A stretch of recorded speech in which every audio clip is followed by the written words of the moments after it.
बिस्मिल्लाहि वस्सलामु अला रसूलिल्लाह। अच्छा, दरस निज़ामी के एक मेरे स्टूडेंट हैं, उन्होंने सवाल किया है कि क्या हम, चूँकि आजकल बहुत ज़्यादा बारिशें हो रही हैं, तो क्या हम मस्जिद में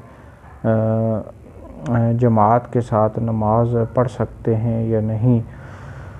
तो इस हवाले से याद रखें कि हदीस मुबारका का मफ़हूम है सल्लू फिर रिहाल, के अपने क़याम गाहों में ही यानी अपने घरों में ही नमाज अदा कर लो।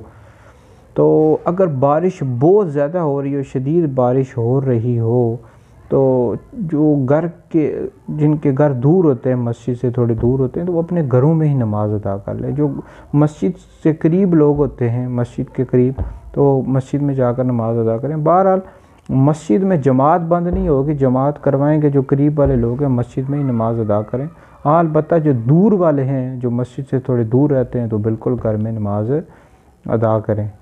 तो बहरहाल सल्लू फिर रिहाल का यही मतलब है कि अपनी क़याम गाहों में नमाज अदा कर लो। बहुत ज़्यादा बारिश हो रही है तो हमारा दीन, आप पता है, हमें सहूलत भी देता है, रुख्सत देता है, तो इस पर अमल करना चाहिए। बहुत ज़्यादा बारिश हो रही हो, कीचड़ हो बहुत ज़्यादा, तो बिल्कुल आप घर में नमाज अदा कर सकते हैं।